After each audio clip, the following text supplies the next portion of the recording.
This is St Aidan's Church, Bamborough, just next to the North Sea, and you can see into Bamborough town, Bamborough Castle not very far away, but the church is just across the road from this cottage which is very famous here. This is where Grace Horsley Darling was born on the 24th of November 1815. She was the seventh of 9 children and the 4th daughter of the Darlings. The cottage was owned by her grandparents, and it's still called Horsley Cottage today. As you can see, here just above the front door is a little plaque which tells us that Grace Darling was born here, and they have commemorated her by creating a museum just down the road here, past 1 or 2 more cottages, and here on the right is the Grace Darling Museum.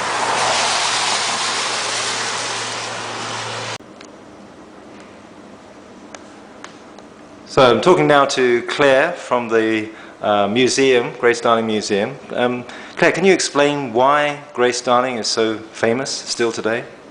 I think it's because it's such a good story. It all happened in 1838. Grace Darling was the daughter of a lighthouse keeper. She lived in the lighthouse, which is very romantic anyway, lighthouses. And there was a terrible storm. It's always fantastic in a story to have a storm, lots of drama. And her and her father went out in the storm to rescue 9 people who had landed on the rocks after their ship had crashed. And they went out despite the conditions being terrible, and they risked their lives to go out and save these 9 people. And they brought them back to the lighthouse and gave them shelter. The storm lasted for another 2.5 days, so it was a very dramatic storm, so they really did risk their lives to go out and save these people. How old was Grace at this time? She was only 22 years old, so she was very young. I think that when it happened, played a big part. Queen Victoria had only been the queen, she'd come to the throne a year before. So it was a time when women were at the forefront of everything. People wanted to hear about brave women, and Queen Victoria wanted everyone to be good, Christian, brave people. And Grace, of course, fitted the stereotype that Queen Victoria wanted, the model she wanted the English people to be like. And there were lots of books and newspapers at the time that wanted to sort of portray women as good, brave people. So it fitted with the history at the time, really. And how did Queen Victoria follow up the story, or follow up the event? She sent Grace a reward of £50. Lots of people from all over the country and all over the world sent Grace money as a reward and presents, and Queen Victoria sent her money as a reward. The Duke of Northumberland became Grace's guardian when she started to receive all the money and presents to sort of look after her interests. And he obviously was a good friend of the Queen, so she got involved really through the Duke of Northumberland. But when Grace died as well, she also sent money for a large memorial statue to be built in Grace's honour. So she did play a big part in the story by sort of promoting it within England and abroad, really.